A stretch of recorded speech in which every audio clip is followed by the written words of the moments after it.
The Wonderful Green River Killer, Scared Face. Every crime has a story, and every killer has a motive.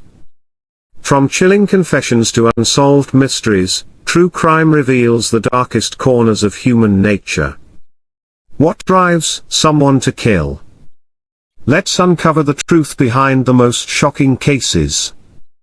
The Green River Killer, The Chilling Crimes of Gary Ridgway. Introduction. Seattle, Washington. The early 1980s. A city gripped with fear as young women begin vanishing without a trace. Their bodies later discovered along the banks of the Green River. For nearly 2 decades, an unknown predator evades capture, leaving behind a trail of horror and mystery. This is the story of Gary Ridgway, a man who would become known as the Green River Killer, one of the most prolific serial killers in American history. Star, a troubled beginning. Gary Leon Ridgway was born on February 18, 1949, in Salt Lake City, Utah. Raised in a dysfunctional household, he grew up under the shadow of a domineering mother and a passive father who worked as a bus driver. As a child, Ridgway struggled academically, and was known to wet the bed well into his teenage years, an issue that reportedly led to humiliating punishments from his mother. He later confessed to having disturbing thoughts about her, including both hatred and an unnatural attraction.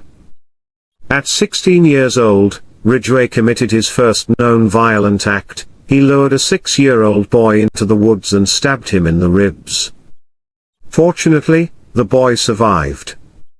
Ridgway later claimed he did it just to see how it felt to kill someone. Star, the birth of a monster. Ridgway graduated from high school, and enlisted in the U.S. Navy, where he served in Vietnam. During this time, he frequently visited sex workers, contracting gonorrhea but continuing his encounters despite the risk. When he returned home, he got married, settled in Seattle, and took a job as a truck painter, a position he held for 30 years. Outwardly, he was an average, hard-working man. But behind this mask of normalcy, dark urges simmered. Chapter 3, The Green River Murders begin in 1982. Young women began disappearing in Seattle and its surrounding areas. Most were sex workers or runaways, women Ridgway believed no one would miss. Their bodies started turning up along the Green River, and investigators soon realized a serial killer was at work. By 1983, the FBI was involved, but with little forensic technology at the time, the case was difficult to solve. Star, The Hunt for a Killer. Authorities interviewed Ridgway multiple times due to his frequent presence in Seattle's red light districts. In 1984, he even passed a polygraph test, throwing investigators off track. Then came a breakthrough in 2001. DNA evidence finally linked Ridgway to several victims.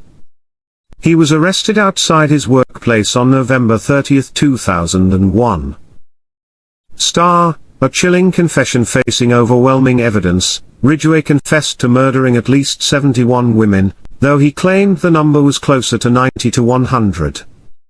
He detailed how he strangled his victims, often revisiting their bodies to engage in necrophilia.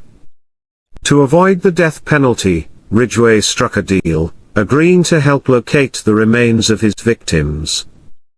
He was sentenced to life in prison without parole in 2003. Epilogue, a legacy of horror. Gary Ridgway is currently serving multiple life sentences at the Washington State Penitentiary. His case remains a chilling reminder of how evil can hide in plain sight.